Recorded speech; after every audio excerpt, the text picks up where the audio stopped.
नमस्कार, हर्ष न्यूज की तेज गति वाली बुलेटिन छत्तीसगढ़ रफ्तार में आपका स्वागत है। चलिए शुरू करते हैं क्षेत्रीय खबरों की तेज बुलेटिन छत्तीसगढ़ रफ्तार।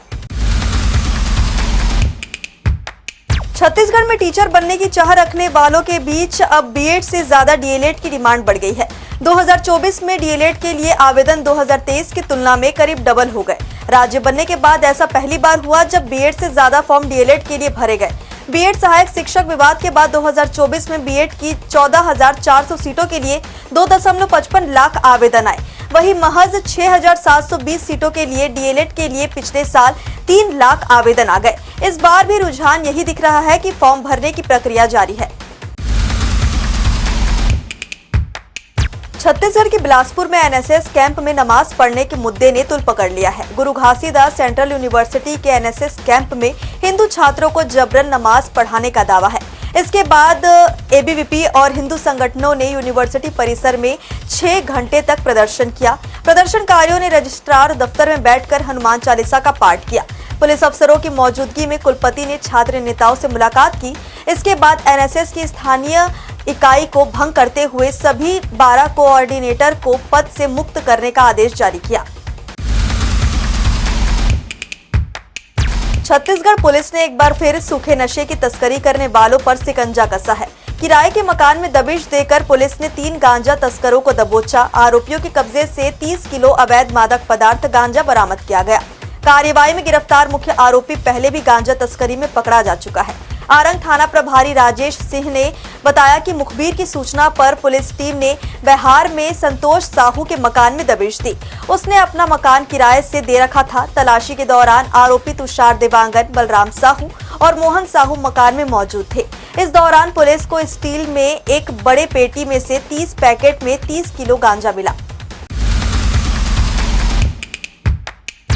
छत्तीसगढ़ के बस्तर में भालू के बाद बाघ से क्रूरता का मामला सामने आया है। इंद्रावती टाइगर रिजर्व एरिया में एक बाघ घायल मिला है।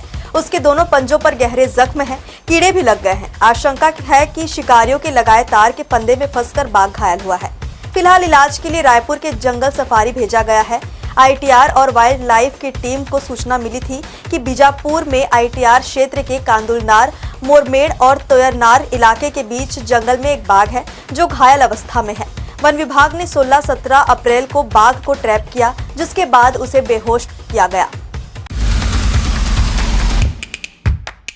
मुख्यमंत्री विष्णुदेव साय के नेतृत्व में राज्य सरकार जन कल्याण के संकल्प के साथ काम कर रही है। हमारा उद्देश्य है कि प्रदेश के प्रत्येक नागरिक को सुलभ, सस्ती और उच्च गुणवत्ता वाली स्वास्थ्य सेवाएं उपलब्ध कराई जाए। ये बातें स्वास्थ्य एवं परिवार कल्याण मंत्री श्याम बिहारी जायसवाल ने आज मंत्रालय नवा रायपुर में डॉक्टर भीमराव अंबेडकर स्मृति चिकित्सालय रायपुर में चिकित्सा सुविधाओं के सुदृढ़ीकरण और विस्तार के संबंध में आयोजित बैठक में अधिकारियों को निर्देश देते हुए कही। बैठक में स्वास्थ्य विभाग सहित संबंधित विभागों के वरिष्ठ अधिकारियों की उपस्थिति में अस्पताल की संरचना और सेवाओं को आधुनिक और जन सुलभ बनाने के लिए विस्तृत विचार विमर्श हुआ।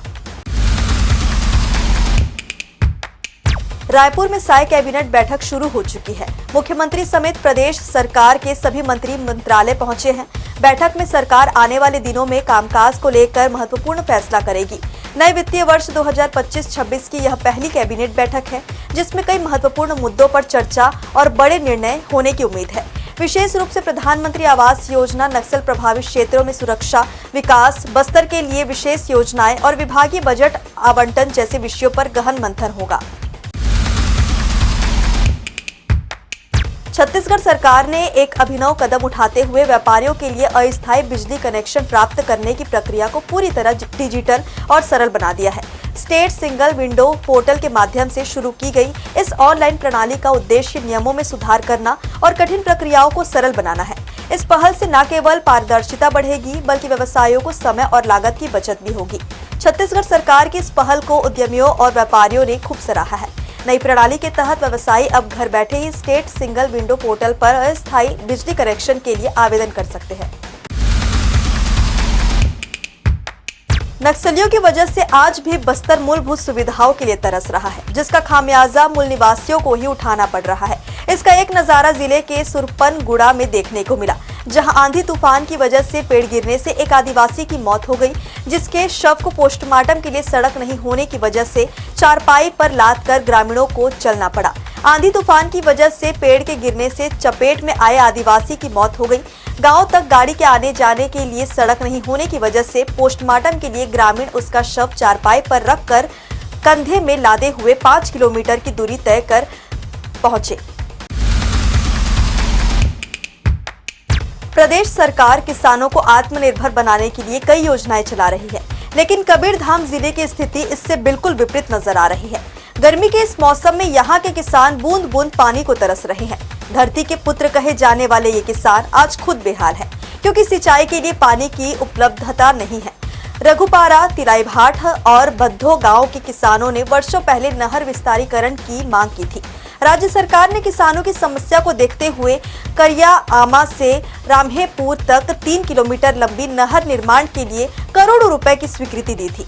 नहर निर्माण कार्य शुरू भी हुआ और करीब 2 किलोमीटर तक नहर तैयार भी हो गई, लेकिन पिछले 5 वर्षों से यह परियोजना अधर में लटकी हुई है। छत्तीसगढ़ रफ्तार की आज की बुलेटिन में बस इतना ही। अपने आसपास के खबरों से जुड़े रहने के लिए हमेशा बने रहें हर्ष न्यूज के साथ। नमस्कार।